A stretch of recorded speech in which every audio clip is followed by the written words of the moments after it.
Good morning. ఇవాళ మనం చింతచిగురు mutton వండుకుంటున్నాం అండి. అద్భుతమైన రెసిపీ ఇది.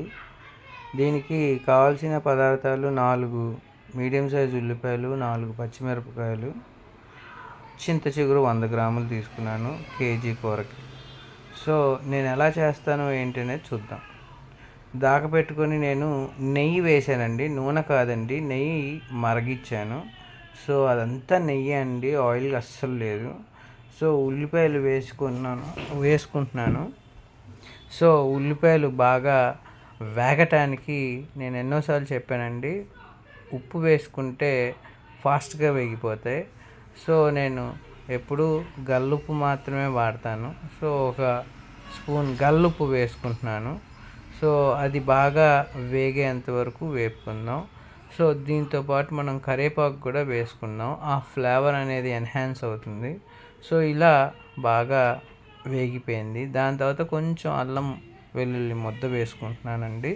ఇది చింత చిగురు కాబట్టి ఎక్కువ అల్లం వెల్లుల్లి ముద్ద పెట్టకూడదు, అప్పుడు చింత చిగురు యొక్క ఫ్లేవర్ అనేది మనకు తెలియదు. అందుకని చూడండి, అది బాగా వేగాయి. ఇప్పుడు మనం కారం వేసుకుంటున్నాం. సో కారం అనేది నేను టేబుల్ స్పూన్తో కాదు, 1.5 టేబుల్ స్పూన్ వేసాను అనుకుందాం. సో 1.5 టేబుల్ స్పూను వేసాను. పసుపు వేసుకుంటున్నాను. సో 1.5 టేబుల్ స్పూన్ వేసాను కాబట్టి యాక్చువల్గా నేను ఎప్పుడు 1 టేబుల్ స్పూన్కి 2 టేబుల్ స్పూన్ల ధనియాల పొడి వేసుకుంటూ ఉంటాను. సో ఇప్పుడు కూడా 1.5 వేసిన 2 టేబుల్ స్పూన్స్ ధనియాల పొడి వేసుకున్నాను. అది కూడా బాగా వేగాక ఇప్పుడు చూడండి నేను ఏం చేశానంటే, బాగా వేగిపోయినాయండి. ఇప్పుడు మనం మటన్ వేసేసుకుంటున్నాం. నేను చాలా లేత మాంసం తెచ్చానండి. ఆ ముక్క చూస్తేనే మీకు అర్థమైపోతుంది. అందుకని ఇక్కడ నేను ఈ రెసిపీలో వాటర్ అనేది చిన్న గ్లాస్ ఆఫ్ వాటర్ అనేది వేసాను. ఎప్పుడు అంటే ఈ మటన్ నుంచి వస్తుందండి వాటర్. ఆ వాటర్ అంతా ఎగిరిపోయాక, అంటే దగ్గర పడిపోయాక అప్పుడు నేను ఒక చిన్న గ్లాస్ ఆఫ్ వాటర్ అనేది వేసాను.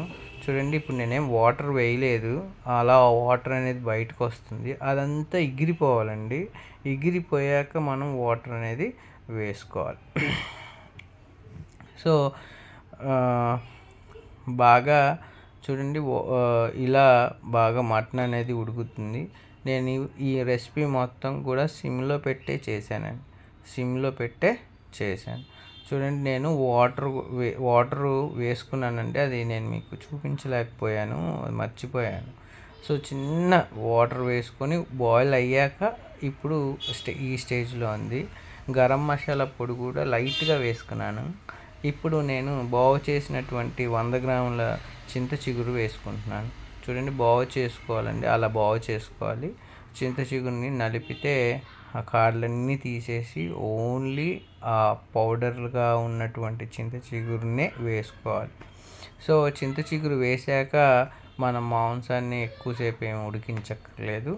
ఒక 5 to 15 మినిట్స్ మనం సిమ్లోనే మూత పెట్టుకొని చింత చిగురు ఉడికే వరకు, అంటే మగ్గే వరకు, ఉడకటం కాదు, మగ్గే వరకు కాసేపు మనం ఉంచుకుంటే మన అద్భుతమైన చింత చిగురు మాంసం రెడీ అయిపోతుంది.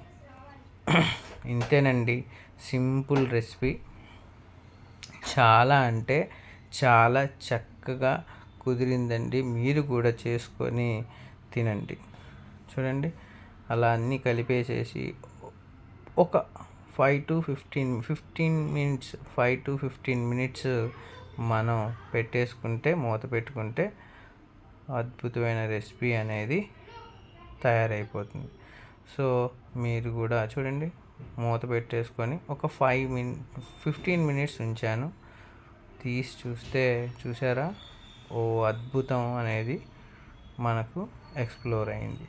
సో మీరు కూడా చేసుకొని ఇలా తినండి. మటన్లో చింత చిగురే కాదండి, గోంగూర వేసుకున్నా బాగుంటుంది. మీరు కూడా తినండి. ఉంటాను. బాయ్.